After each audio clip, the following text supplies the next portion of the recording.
to the civility lecture for this evening. The civility series has been ongoing since 2012, might even be 2011. I forget, it's been going on for so long, but we do this in conjunction with the Dylan Schneider Group and Hearst Media. And our goal is to bring in people like tonight, top of their game, who have lived a life of civility or have sponsored civility in their field of expertise. I'd be remiss if I didn't say two things before I make my introduction. First and foremost, this Sunday at 1:30, I want to introduce, we're going to have Joe Corsello here. He's a Stanford native, but he's an amazing percussionist. He's played with Sonny Rollins and other major jazz greats, and it's going to be in this room, and it's fantastic. So please come. The second thing I would be remiss if I didn't say that this week is Banned Book Week. And this is a week where librarians and people across the country celebrate the freedom to read, intellectual freedom, and your ability to choose to read whatever you would like to read. Over the past year, there have been over 1,600 challenges to books in libraries, public, academic, and school across the number. That was the number for 2021. It looks like it's going to be closer to 2,000 in 2022. So if you care about intellectual freedom, I have three asks of you. One, thank a teacher and a librarian, because right now we're in the forefront in defending people's right to choose to read what they would like to read. Second, read one of the challenged books and just ask any one of us. We can tell you which books have been challenged, but read it and talk about it with your friends. But third, tell your local and national representatives just how important the freedom to read is to you. That's the only way we are going to be able to keep our freedoms. So with that, let me introduce you to Senator Gramm. He's an economist by training and has had a long and distinguished career in public service, academia, and the private sector. He represented Texas for more than 2 decades, first as a representative to the U.S. House of Representatives, then as senator. In that role, he is the former chairman of the Senate Banking Committee. Currently, he is a non-resident senior fellow at the American Enterprise Institute. John F. Early is a mathematical economist, president of the consultancy Vital Few LLC, and an adjunct scholar at the Cato Institute. He has served twice as assistant commissioner at the Bureau of Labor Statistics. They are the co-author of The Myth of American Inequality, How Government Biases Policy Debate. And I will say we have that book available for purchase by Elm Street Books, our independent bookstore partner. And with that, I'll turn it over. Thank you. Well, Alice, thank you so much. I have a daughter-in-law who's a librarian. And when I used to go over to the Library of Congress, it would always make me melancholy because I'd look down these long aisles of books and I would know that there were things in those books that I needed to know and that I was going to die without ever knowing it. So I want to thank you all for coming. I want to talk about a book we've written, and it's an important book because the subject matter is important.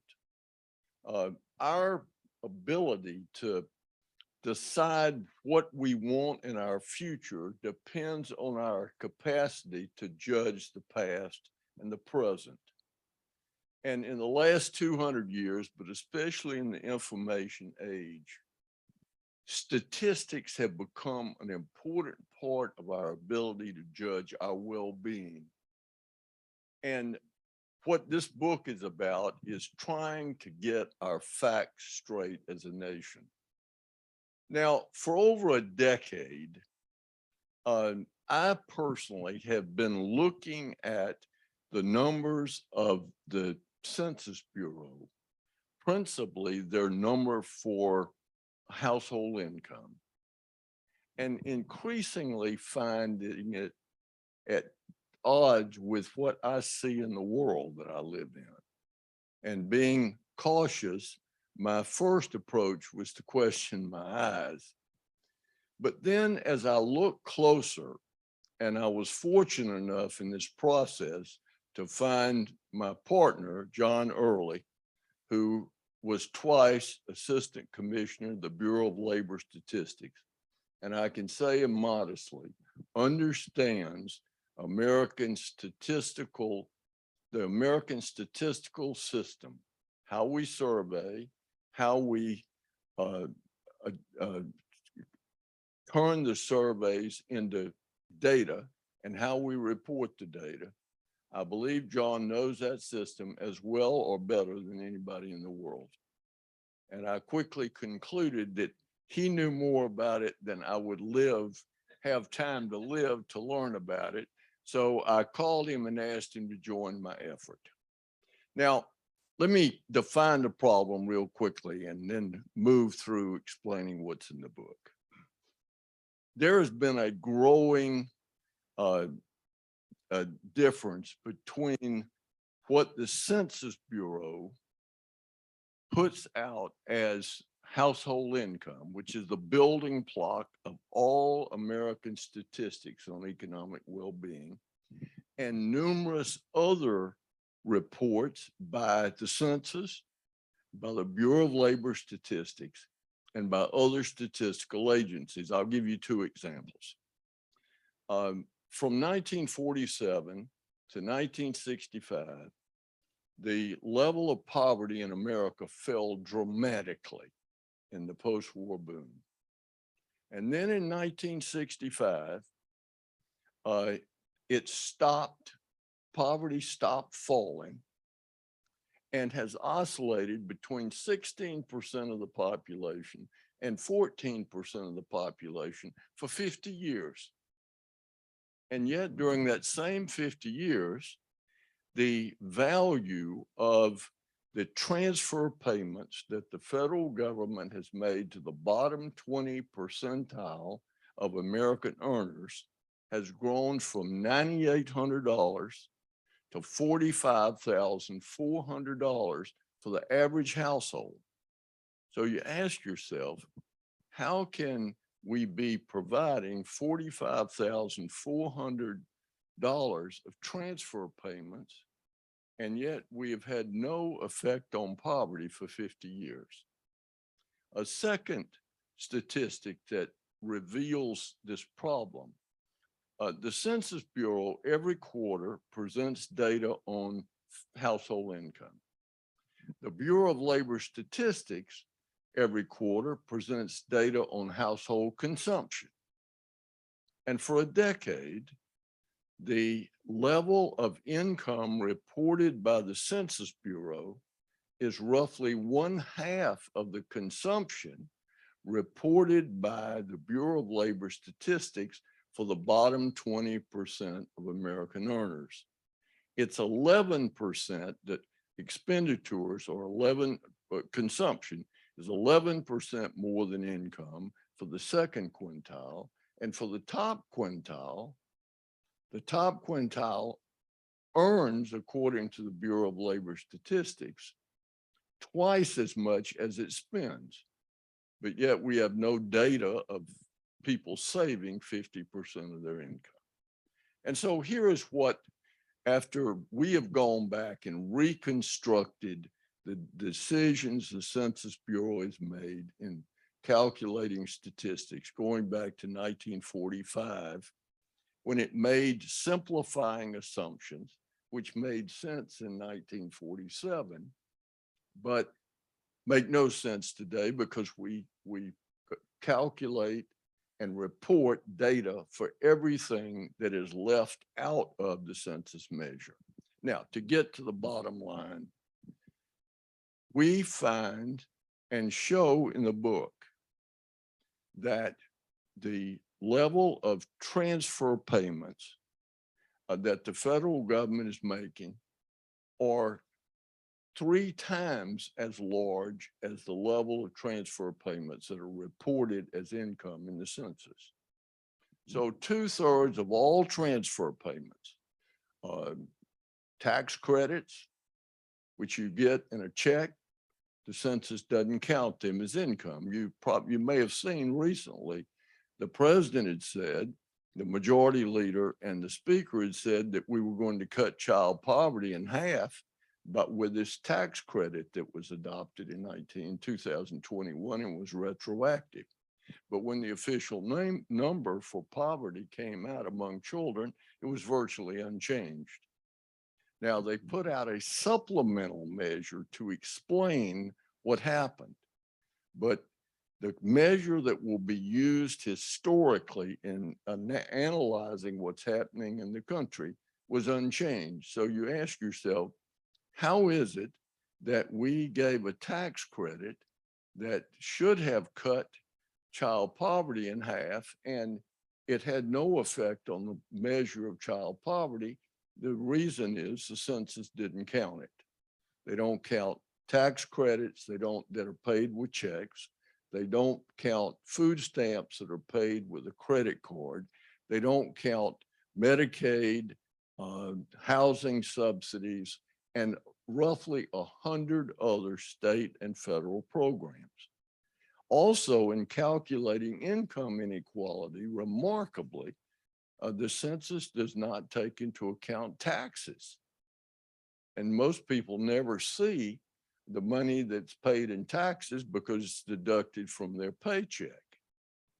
And so, to make a long story short, we show that when you count all transfer payments as income to the recipients, and you count all tax payments as income lost to the taxpayer, that the income of the bottom 20% of household earners in America as compared to the earnings of the top 20 percentile of household earners, the ratio is not 16.7 to 1, which the census finds, but 4 to 1. Now, it's debatable in a free society how much income redistribution should be undertaken. But it's much harder to argue for more when the number is 4 times greater for the top quintile compared to the bottom than it is if it's 16.7 to 1. We also find remarkably that because of the explosion in transfer payments that are means tested, that we now have a situation where the bottom 60% of American households in earning power basically make the same amount of, or basically have the same claim to resources. And this has manifested itself, for example, in labor force participation rate. In 1965, 68% of all work age people that were in the bottom 20% of income earners worked. That number is now down to 36%. And the recent increases in transfer payments have started to have a significant impact on labor force participation among second income quintile workers and middle income workers. We look at poverty and we find that when you count all transfer payments and taxes, that the poverty rate is between 2 and 3%. And the tragedy of this is that we have seen Congress dramatically increase funding to fight poverty. The census has not counted those transfers as income to poor people. And Congress has continued to provide more money, but we've not reached the 2 or 3% of people who have fallen through the cracks because of mental illness or drug addiction. And as a result, we're spending more and more money giving it to people who have not been poor for a very long time and not reaching the people who are truly needy in America. We look at income inequality over time. The Economist magazine said 2 years ago, it is universally accepted that income inequality is high in the West and is growing. Well, we find that when you count all transfer payments as income to the people who receive the transfer, and you take taxes as income loss to people that pay them, that income inequality is lower today than it was in 1947. Now, this is a stunning fact. And we have presented this data in detail. We didn't want to be pedantic, and it's not hard to read, nothing beyond adding and subtracting. But the point is, we're having a profound debate in the United States about whether to change our economic system to deal with growing inequality, when in fact, inequality is not growing. I know that the difficulty of this book is it's hard to believe, but you'll believe it if you read the book.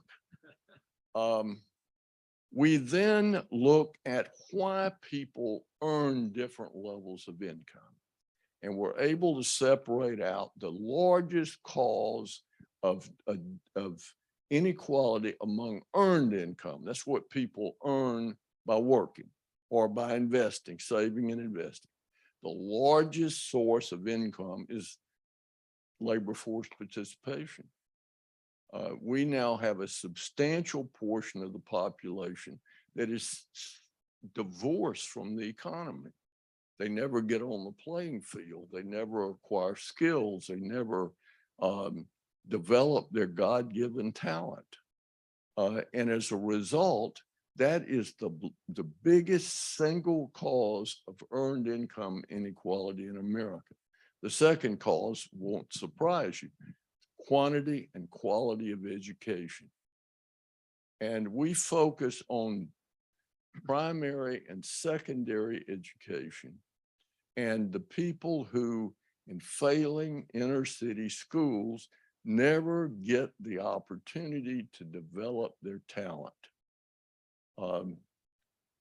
We also look at mobility. America never promised equality of outcome. The whole concept is alien to America. Americans have always subscribed to the Will Durant view that freedom and equality are sworn and eternal enemies, and where one lives, the other dies. And America's always chosen freedom.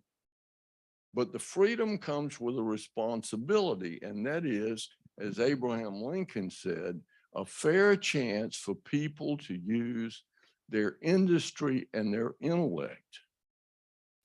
And so the question is, how much income mobility is there in America? A lot is the answer.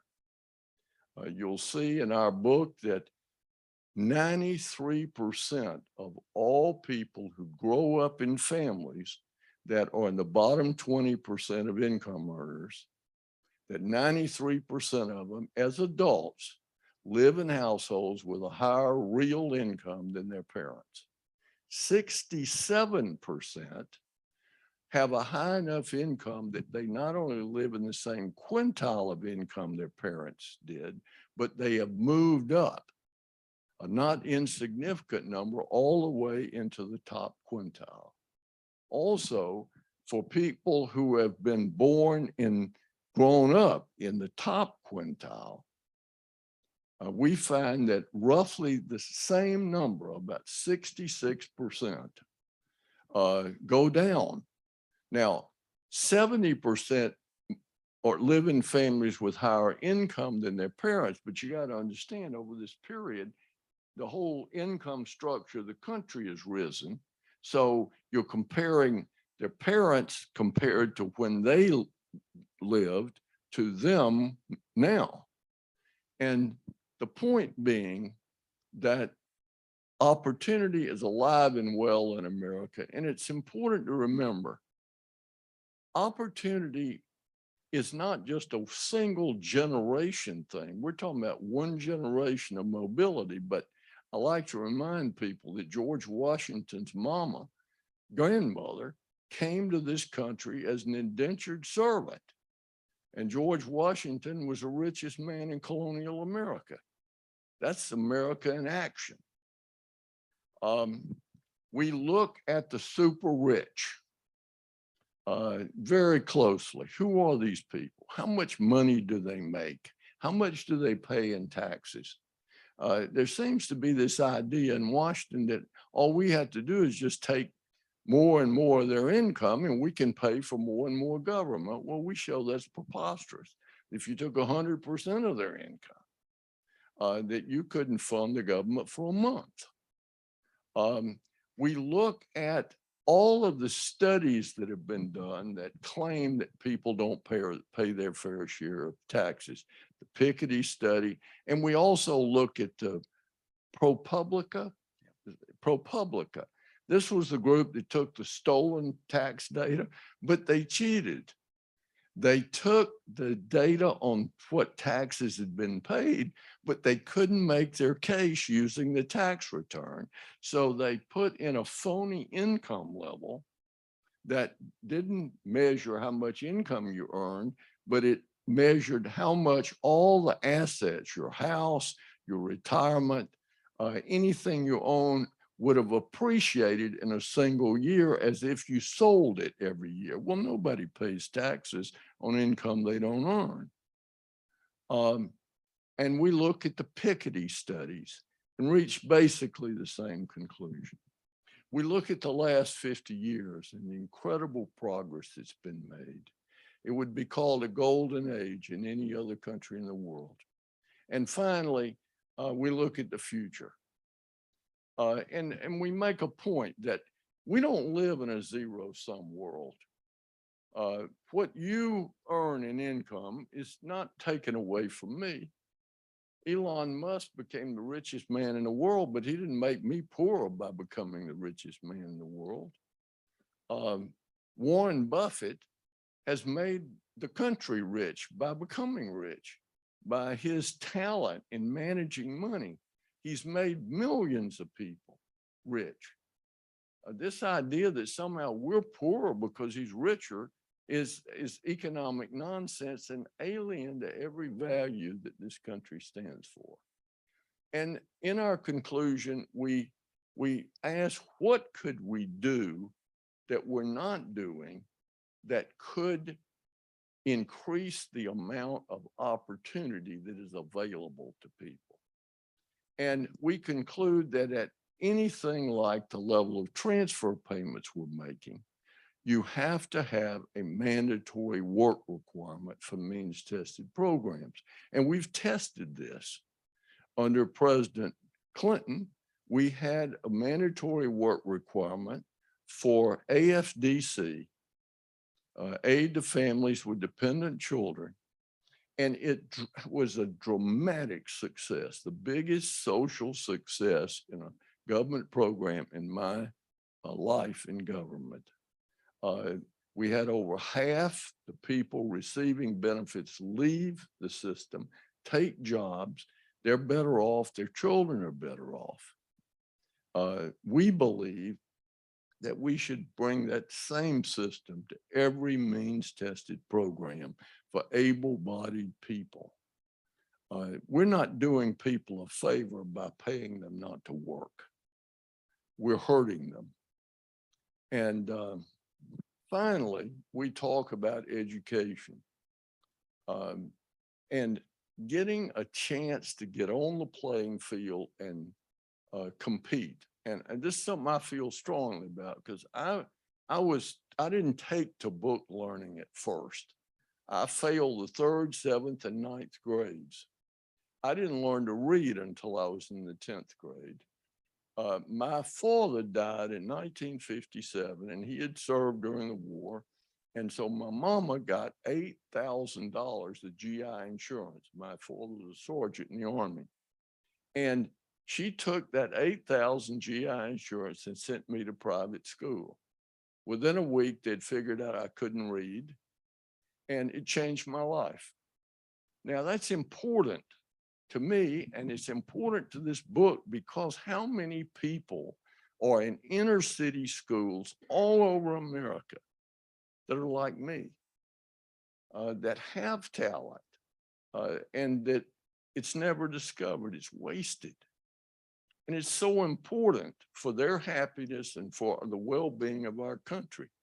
Happiness comes from achievement, from doing something you know you did and that belongs uniquely to you and the people that love you. And so anyway, that's what the book's about. Now, John, I could not have written the book without John Early.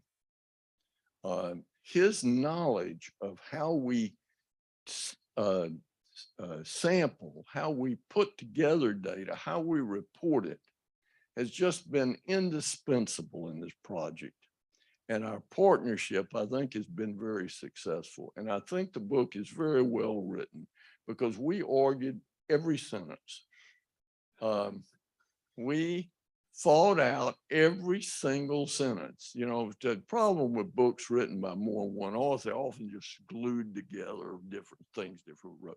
Nothing in this book is put together that way. We worked out, we analyzed, we calculated, and we argued about, and then we wrote out every single sentence in this book. So it's all totally consistent. John, why don't you give them all the facts? Oh, I went too long. Thank you for that introduction, and I hope I live up to it. And however, don't panic. I'm leaving all the differential equations and all that stuff to the side. This is still summary, but what I want to do is take and dive down into some detail of some of the things that Phil laid out, so that we can look and see what some of the data are that support the conclusions he was laying out. This is income distribution over here as developed by the Bureau of the Census for American households for the year 2017. It ranges from approximately $13,000 for households in the bottom quintile or bottom fifth, up to $220,000 for those in the top. So that shows a degree of income inequality. In fact, this is why I practiced ahead of time. There we go. It shows that 16.7 number that Senator was identifying. The top makes 16.7 times what the bottom does. And that sounds like a fairly substantial difference. And all of our policy debates are based on that difference. Now, they may not use that specific number because the numbers behind this get rearranged into other data, and we'll look at some of those. You know, measures of income inequality, measures of income level, the poverty rate, they all derive from the same basic data. Now, the census data has two big buckets in which the several dozen different components are put. The biggest one is, of course, earned income, what comes from work and from our savings. And the other is what are transfer payments, what government gives to people, irrespective of the work that they may do. So those transfer payments run from very small at the upper end, and that's mostly Social Security up there. And then down at this end, I'm sorry? These are, yeah, and we're getting there. This is what is in there. This is the census counts. And they also have such things as unemployment insurance, temporary assistance to needy families, workers' comp. Those are all captured in there. But the deal is, oops, it moved, yeah. Now that on the earning side, census misses some things. And that's what this chart highlights. They capture most of the earnings, but in the top, and I believe Senator mentioned that, in the top, they don't capture the realized capital gains. The realized, that's important. They're none of the hypothetical stuff, but they don't include that. So we're fair across the board. All the stuff that's missed, we want it back in there. And in the bottom and the middle, most of those missed or earned income is coming from employer paid benefits. Health insurance, of course, being the big, most obvious one. So when we put all that together, we get an earned income that looks like this, that's 60 times bigger at the one end than at the other. And that's a substantial difference, but that is all earned base. That's based on the economic value contributed to the individuals earning it. And Phil mentioned briefly what some of the contributors to that difference are. And by far the biggest one is the work engagement of the people who are prime work age adults between the ages of 19 and 65. Okay, and if they're in the bottom quintile here, the people sitting down there, only about 36% of those people are working. And they work on an average 17 hours a week. Now, at the upper end, more than 100% are working. You say, well, how's that so? It's because not only do the prime age adults work, but people that are younger and older also work in that. And so this is workers as a percentage of the prime age group. And on average, they work 38.6 hours. They work twice as much. So that difference in the amount of work they do accounts for a third of the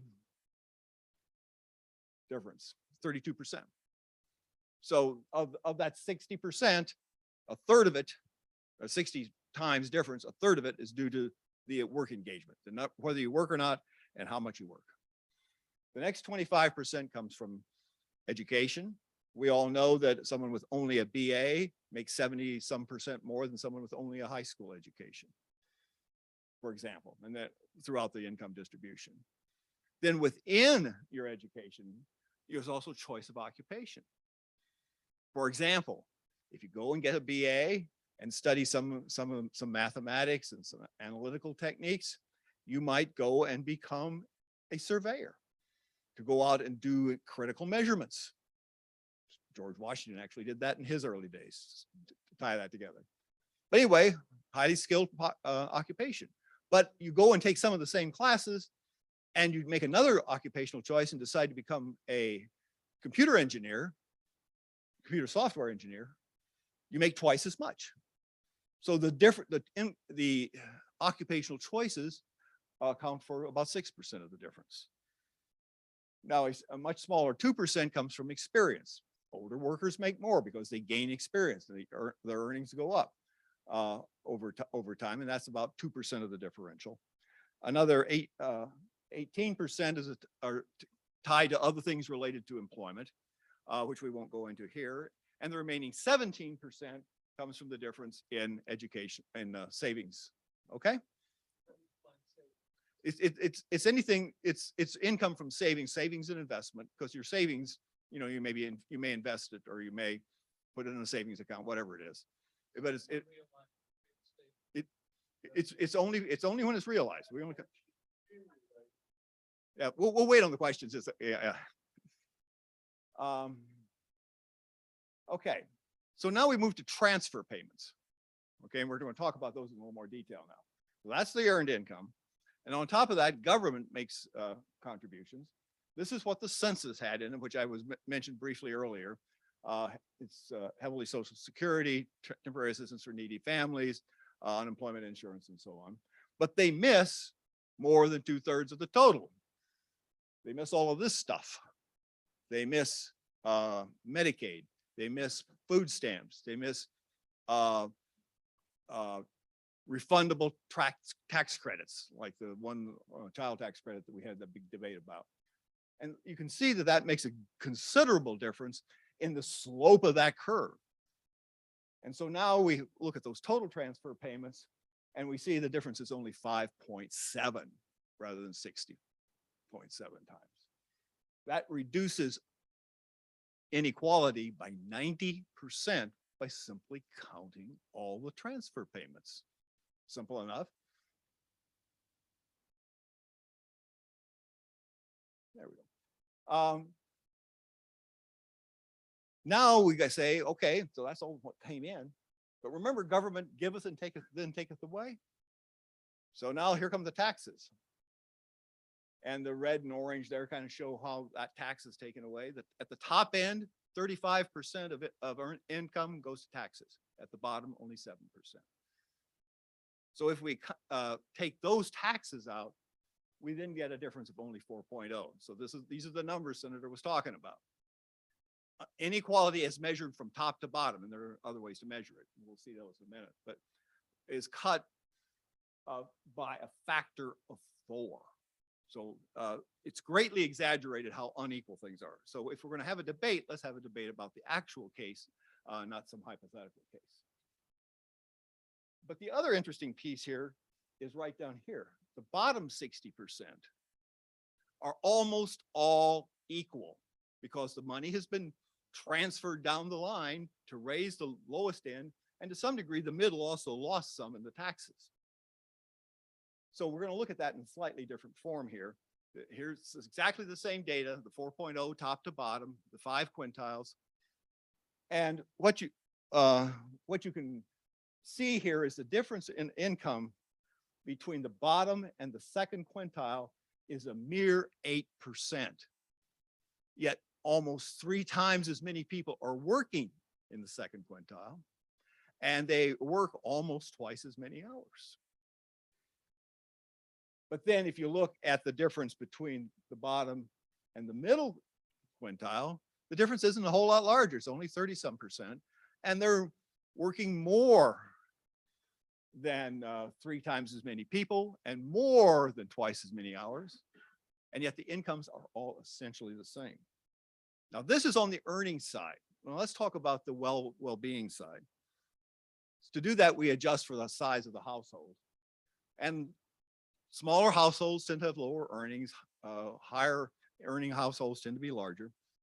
And so the difference between them collapses considerably from 4 to 1 to 2.7 to 1. But the big news is right down here. Notice that once you adjust for size, the second quintile, this is the people that earn some of what they earn, they're not, I mean, some of what they have, they're not strictly getting transfer payments. But their income is at the bottom is 5% more than the second. In other words, if you work less, you get more. And compared to the middle, there's only a 7% difference. So that's an important part of the story that often gets ignored. Now, another way of measuring it is something called the Gini coefficient. This is not some mythical character in a bottle. It's a fellow's name, but it's a measure of inequality. So 0 means no inequality and therefore absolute equality. Every household gets exactly the same. 1 means one household has all of it. It's totally unequal. And Census publishes data on that. And going back to 1947, that measure of inequality using the Gini index rose almost 23%. Okay. But now if you go and add the transfer payments that were missed and take out the taxes, it looks like this. You know what? Flat. In fact, it actually takes down 3%. Because government policy systematically took more with taxes and transferred more money down the line. So the fast growth in earned income was offset by government taking and redistributing. Now, Phil talked briefly about poverty. And this is what the poverty trend looked like when Johnson started his war on poverty. And as advertised, it basically followed that trend for a couple of years, and then it largely flattened out to just oscillate in a narrow range between 11 and 15%. And we now know the answer. Why did it do that? Because all the transfer payments that were ginned up as part of the war on poverty weren't counted in the income of the people that were poor. Now, had we counted them, it would have looked like that. It would have gone down to about 2.5%. And then if another adjustment was made, which we aren't going to go into detail this evening, but the way in which census sets what are called the poverty thresholds, it says how much money constitutes being poor. There's a method for it, but they make some errors in that, and it should only be like 1.5%. So the numbers are not a good basis for the debate. Finally, I'm going to talk about this 50-year trend the Senator mentioned, okay? And here we have the income for 1967, this is the distribution of the income by quintile, the bottom, second, middle, and so forth. You'll notice the top quintile kind of fuzzes out at the top, but that's because there is no limit at the top, but we just stopped the chart at 150 to 150,000. So we now know this is what income looked like 50 years ago. Now let's lay over against that. And this is in real dollars, real 2017 dollars. Lay over against that what it looks like now. And what do you see?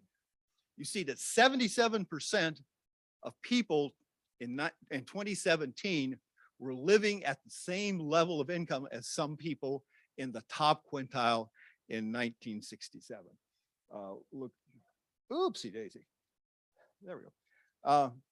We look at the number here. Here's the limit between between the fourth and top quintile going across there. This is all inflation adjusted. Yes, it's 2017 dollars. And you see the bottom of the top quintile for 1967 is below the top, fourth, middle, and most of the second quintile in 2017. So 77% of people today are living where the top 20% lived 50 years ago. That is progress. And at the other far end here, the people still in the living at the bottom quintile from 1967 is only 2%. And that's about where the corrected poverty rate was. These are the people that are being missed. So with that introduction, let's move on to some interesting questions. So let's just throw Hey. it open for question. And I'm just going to say, please wait for me to get to you with the mic, or else the Zoom people will not be able to hear your Okay. question. All right, questions. Okay. Yes, sir. Wait, I'm Wait, headed wait. over. I have two questions. First of all, how do you account for what doesn't show up on income? For instance, pension funds, health insurance, which We are have, in that's kind, all in our numbers. including ESA. Okay. Secondly, there is no statistically in America, essentially a PPP approach to calculating costs. Purchasing power parity, as there is now in Europe and the OECD, which basically takes into account different cost structures in different parts of the country. For instance, the cost to go to a restaurant in New York compared to Alabama is considerably different. And I'm just wondering if that wouldn't be a useful way of also adding to the Well, variables. the measures in price change, account for those things. And so all we have is an average. So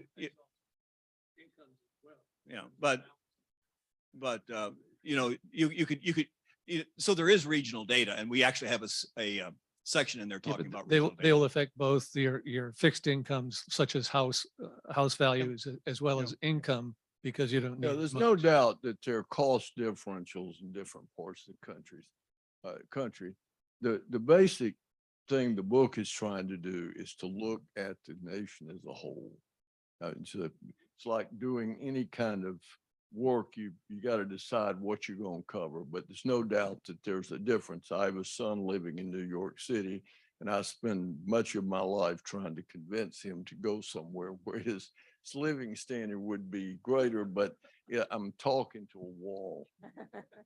Question. Yes, sir. Thank you, Alice. Try not to make you run back and forth. So if I understand correctly, like on the Affordable Care Act, AKA Obamacare, those Affordable Care Act subsidies that are income-based, which would go those lower quartiles, are not No, captured they're not. by the credited. BLS at all. No. Well, that would be census, but yeah, they're not captured by, So, census. Yeah. so, and other things, you could get into flood insurance. So, there's a lot of subsidies, as we know. The free cell phones, all that stuff. But then my other question is, so now we've got this debate about student debt, which isn't just skewed for the lower quartile. We know that part of the debate is who are you really helping or who needs the help. And now they want to, I guess I heard this morning that Parent Plus is now being proposed that so as we use our national credit card to roll over our debts that we can't afford, but my point is, what's your whole thought? I mean, what is the magnitude really that isn't being captured? Well, Well, go ahead, yeah, John. well, forgiven student debt would not be captured by census. There is a certain amount of forgiven student debt right now. You know, if you go into certain occupations for more than so many years and so on, all of which are subsidies not captured by census, but the historical ones we have captured in our data. So that's part of what's there. Yes, good question. I'm not sure that I was following all of the numbers, so I may be misinterpreting something, but the overall impression that I get from the numbers you're presenting is that federal transfer payments and anti-poverty programs have been a rousing success. Well, they've been a rousing success if you define success as transferring resources to the people that were targeted. They've been a failure based on what Lyndon Johnson wanted, which was to provide an opportunity and assistance for them to develop their own talents. Because what has happened with the massive growth in transfer payments is that you've had a collapse in the labor force participation rate. We're not making a value judgment as to whether the transfer payments are good or bad. We're simply saying that in the debate about poverty and the debate about inequality and the debate about income growth, that we're using figures that are detached from reality. And so we continue to debate poverty as if the rate is 14%, when in fact it's 3%. And most of the money is going to people that are no longer poor.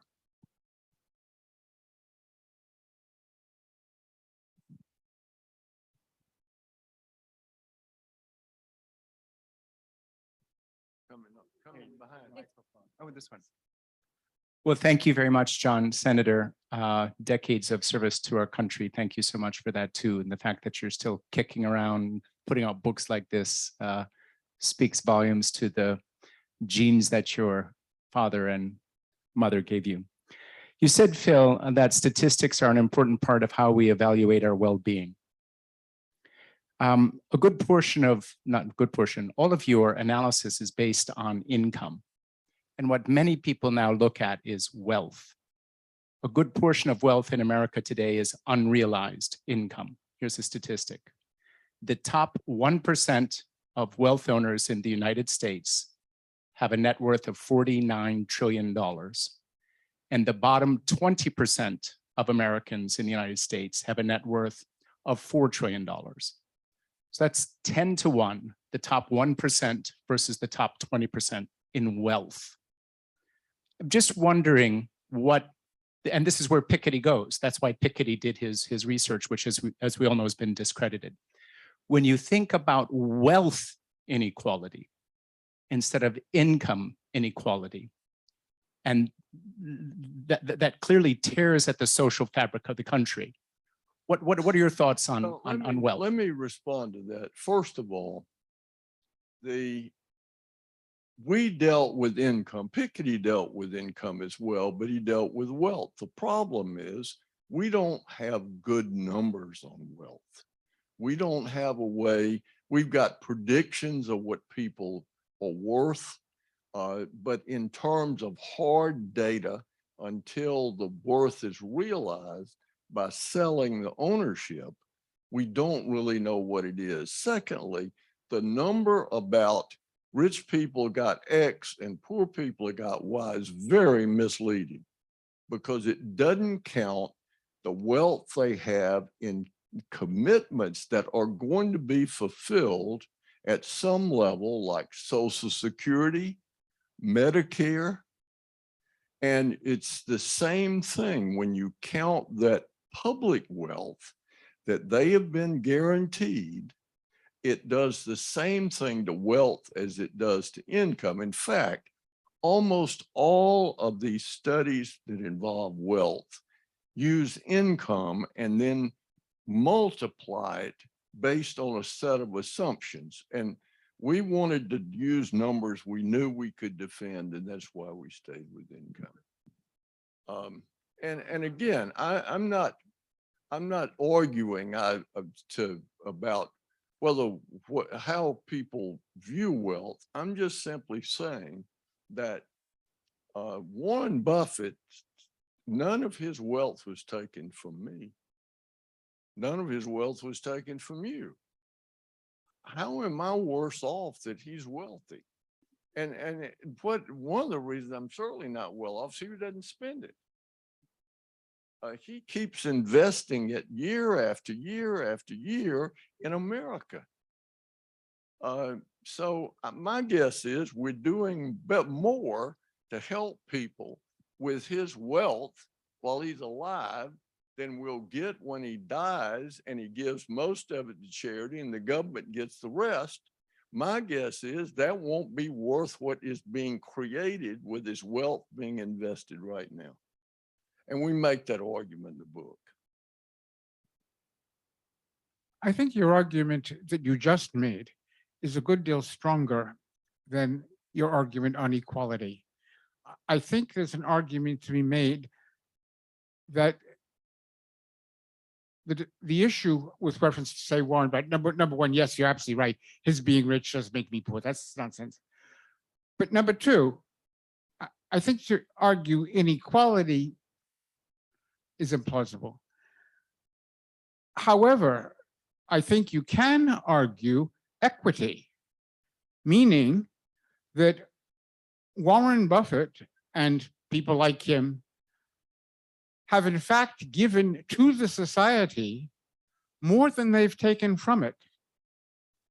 And I think there, combined with the argument you just made that that it's not a zero-sum game, that Warren Buffett being rich doesn't make me poor, I think that's your stronger argument.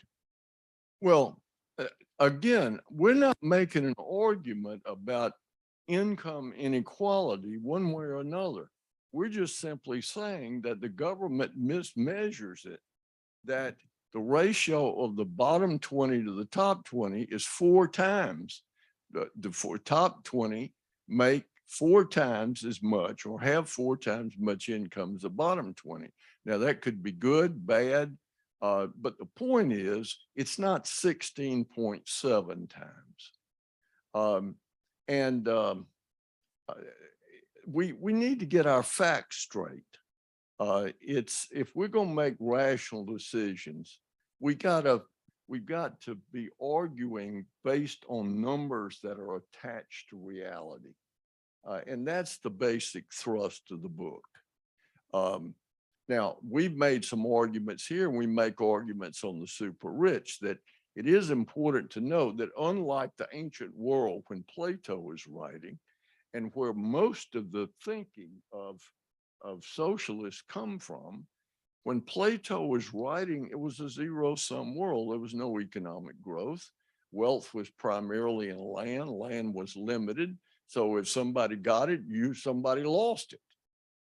The world we live in is a world where people create their own wealth. A new college graduate who graduates in electrical engineering at MIT and goes to work for $300,000 a year is not taking $300,000 away from anybody. He's creating the $300,000. And that, I think, is a very important point. I personally have never gotten into this, thanks to my sainted mother. My sainted mother had no envy. She thought rich people were people that we ought to study and imitate and be like. It's a concept I just don't buy. Anybody got a final question? Right, let's do these two.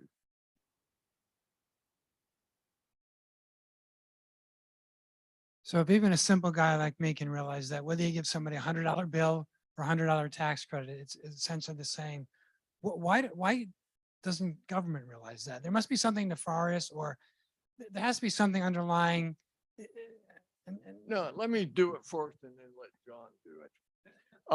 In 1947, when the census started calculating household income, they called it family income then, there weren't many payments in kind. Government payments for poverty were basically in cash or check or the equivalent of cash. There weren't many fringe benefits. Nobody got health insurance from their employer. And so the census made a simplifying assumption that income is what people get paid in cash. Since 1947, they have made a series of decisions as new payments have been made. And most of our welfare payments starting in 1965 were paid in kind. You got a credit card to buy food. The government paid your rent. The government paid for part or all of your health care. So the census had to make a decision. Do we count that or do we not? Now, at first, it was hard to calculate and it didn't really matter much and it wasn't that unreasonable, but now they calculate and report the data. They just don't count it as income. And it sounds unbelievable, but again, we're having debates in this country about numbers that are just totally detached from reality. John, you want to add? Yeah, we tried to avoid too much speculation as to why they made those decisions, but it's some combination of sheer bureaucratic inertia. And since I lived through some of that, I know what it's like. That it's easier to just keep not adding something than to add something that's new. And you never know what, then there's the conspiracy theories that there's a political back door somewhere that's arguing about it, but we don't know that happened. So Yeah, we don't. and it doesn't, in a sense, it doesn't matter. I mean, I would be interested to know. I wish I could find out, but what we need to do is, fix it now. Let's start counting it all right now. And I know how to do it. And we Congress don't- can and do that. It's not a Congress mystery. can mandate. It's adding and subtracting, as Phil said.